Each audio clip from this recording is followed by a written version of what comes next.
Linear is kind of a bad word sometimes in gaming, but I disagree. Sometimes it can be negative, but sometimes linear games give you a lot of interesting possibilities. Hi folks, it's Falcon, and today on gameranx, 10 linear games that give you the most freedom. Starting off with number 10, it's Hitman's World of Assassination trilogy. Now, what makes Hitman so interesting is, as a series, no matter what the mission, your objective is always the same: take out the target. But how you go about it, that's what's entirely up to you. The levels may be small by open world standards, but each one is a dense sandbox brimming with opportunity.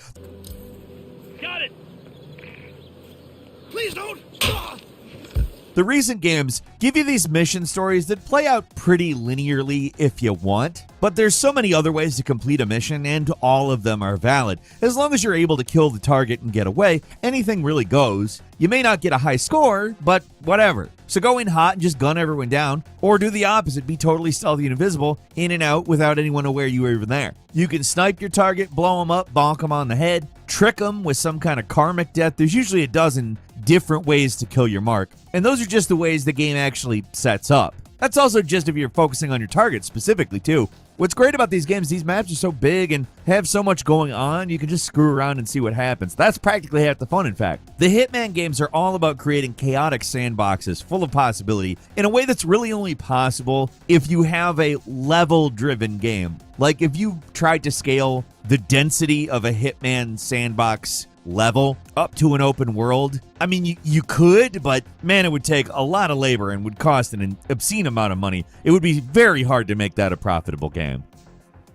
And number 9 is Crysis. The original Far Cry is seen as one of the major precursors in the field of open world shooters. And while that series went on to become open world games, Crysis remained a little more tethered to its linear based level format, just with the freedom dialed up to 11. Sure, this is probably most famous for the "Will It Run Crysis" meme, talking about bringing computers to their knees. But it wasn't just revolutionary in the amount of polygons it was pushing. It also had a really impressive level of freedom that not even its own sequels could match. And not every level is open, but the levels are massive, with multiple objectives that you can tackle in basically any order, any way you like. In most games like this, you have multiple options for doing things, but there's usually one optimal route. In Crysis, you're so overpowered, really anything is possible, though.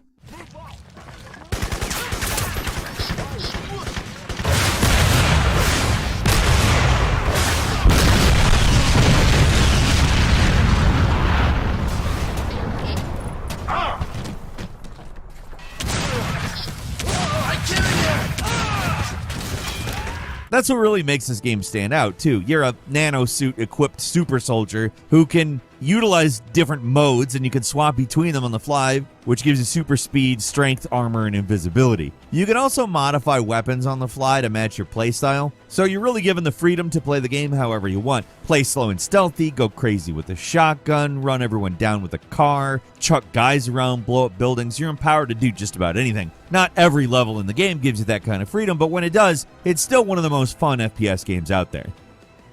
And number 8 is Dishonored 2. The Dishonored games take the immersive sim elements of old games like Thief, but push them further. While previous games gave you a ton of options for how to complete objectives, they were still fairly restrictive regarding what you can and can't do, and Dishonored kind of breaks that. You can kill or spare your targets, kill or spare random guards, go stealthy, just run wild with supernatural powers. You can do whatever the hell you want. Yes, cut everyone down. That's fine. It's all possible. They build these incredibly intricate levels that can take hours to sneak through, but if you want, you can just kill everyone in minutes and be done with it. The game's so dedicated to player choice, you can even reject the outsider's power at the start, and you can play the whole game powerless if you want, which does make things a lot harder, but it's possible.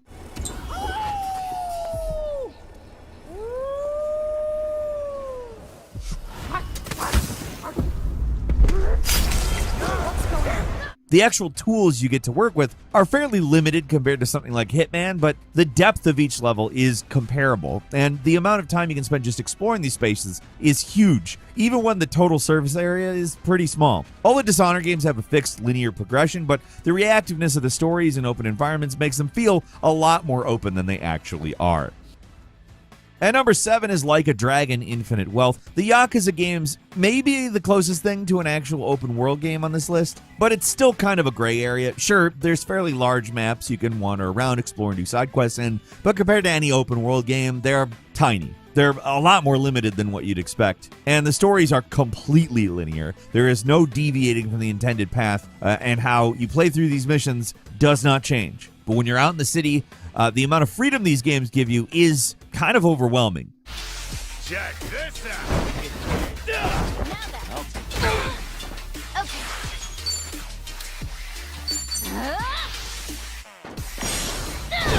Let's stay back. Come on. That's picking time. Ready as I'll ever be. There's just so many things you can interact with, from mini games to arcade games and gambling and bar games. What makes this stuff especially noteworthy is that none of it is required. It's just all in game, and it's meant to basically just be amusing distractions between the melodramatic story beats. Like, sure, there are in-game achievements and stuff like that for finishing them. So they're optional to everyone but the most hardcore fanatics. Either way, these games give you a crazy amount of freedom to just wander around and do stuff, and Infinite Wealth is probably the craziest of all of them. At number 6 is Mario Odyssey. Both the Mario and Zelda franchises embraced freedom this past generation, and while Zelda went full-ass open world, Mario stuck to its classic linear format, but turned each of its levels into their own mini open world sandbox full of possibilities. The two things that contribute the feeling of freedom in Odyssey are your movement powers, which are incredibly varied and allow for multiple ways to get around and solve puzzles, and the whole capture mechanic where you can possess almost anything in the world. Sometimes this is for puzzle solving or combat, sometimes it's just for fun. There's so much in Mario Odyssey that can just be ignored or missed, and the game just empowers you to find as much as you can rather than collect them all.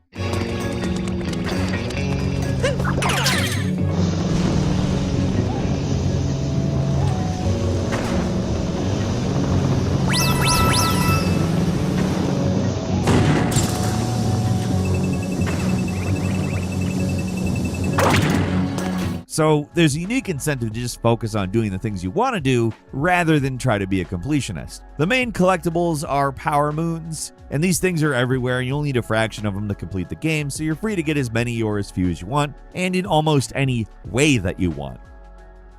At number 5 is the Stanley Parable, a completely different game from everything else on this list. Most of the games here don't just offer narrative freedom, but mechanical freedom as well. But in the Stanley Parable, you can jump, sort of. You can also walk, and you can press buttons. That's it. There's no other things you can do. At first, the game seems really overbearing, offering almost no freedom whatsoever to the player and an ever-present narrator that constantly tells you what to do and where to go. As you may know, the Stanley Parable was a video game released in 2013 on home computers.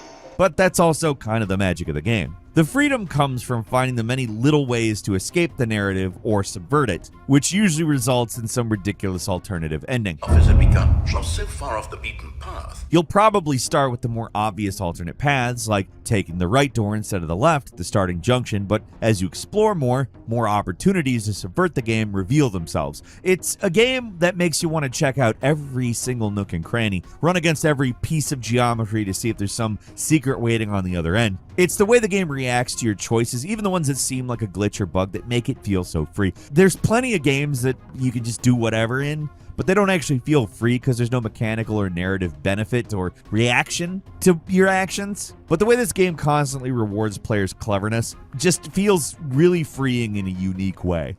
Is this a bucket? Correct. It is a hologram of a bucket, not an actual bucket. At number 4 is Armored Core 6. This game does have a branching story that offers some level of non-linearity, but I mean, it's Armored Core 6. This is a game where you have levels, you select them from menus, and you do them, and then you have more menus that you select things from. I mean, it's literally just like straightforward level-based game. But the real sense of freedom to me comes in the mech builder. You're given so many different parts, weapons, cores, and abilities that dramatically alter your playstyle.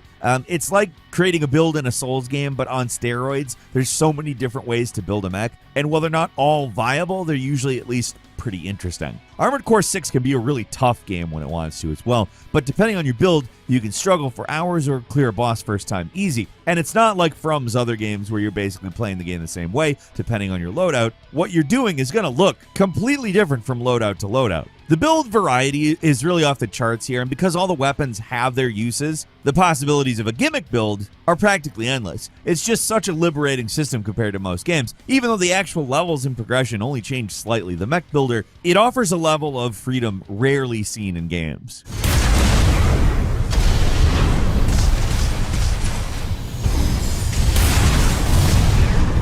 And number 3 is the Steambot Chronicles. This extremely unusual PlayStation 2 game looks like a standard JRPG, but it's so much more. Sure, there's a story to follow, but what makes it so unusual is the level of freedom you're afforded. You can play music, fight in tournaments, get in a relationship that's totally optional, even become good or evil by the end, which is highly unusual in a game like this. There's just so many optional stuff around the world. It's just there because it's interesting or makes the world feel more alive. It's a relentlessly quirky game that just sort of does its own thing and doesn't care if you're following along or not. The main gameplay involves piloting a mech, but it's just one of many different things you do in it.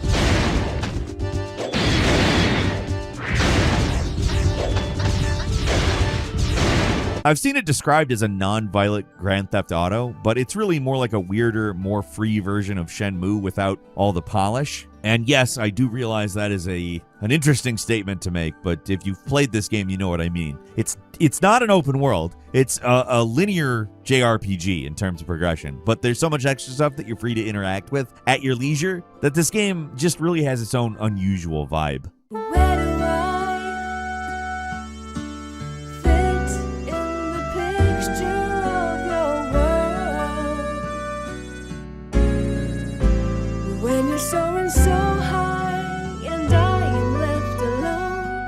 At number 2 is Deus Ex, the granddaddy of all immersive sims, and the one that all games in the genre are eventually compared to. And you can't beat the original Deus Ex, even all these years later. It's clunky, it's awkward, especially compared to any modern shooter, but if you're willing to get past the steep learning curve, you'll see why this game is so revered. In terms of freedom, it is still one of the best games out there. It is a linear game with a fixed story that only deviates once in a while, but the mechanical depth and freedom of the gameplay is excellent. And I kind of feel like I'm understating it a bit, even. Everywhere you go, there's multiple ways to enter an area. There's different ways to resolve situations. Depending on how you build your character, the way this game can be played can just be wildly different. Each level is dense with opportunities to explore, sneak, or cause trouble. I got this one.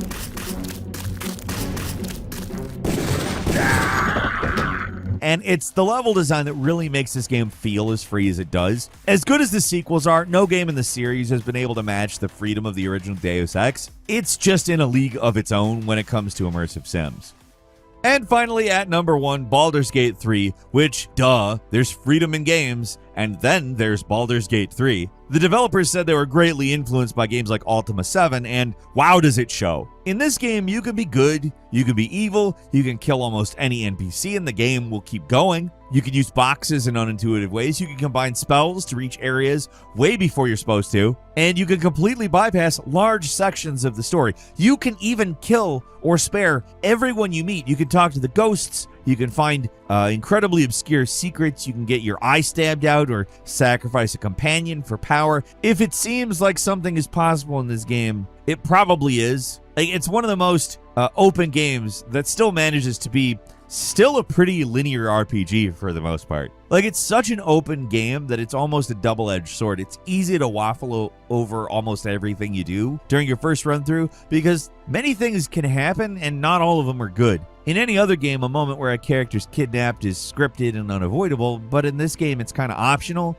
and it can be absolutely devastating to your progress. There are so many possibilities and options available that it can be head-spinning. So when something isn't possible, it can be frustrating, but that's only because the game has so much freedom that it feels almost infinite. When it's not, it's kind of disappointing, you know? Even if it's an impossible expectation. Still, what is possible here is incredibly damn impressive. There's so many variables that many people will just never see because the game accounts for just about everything. Even the most unlikely player scenarios. It's the sort of freedom that you almost never see in games, and while it's definitely not perfect and can lead to some awkwardness, the fact they even tried is pretty remarkable. And that's all for today. Leave us a comment, let us know what you think. If you like Like, comment, and subscribe.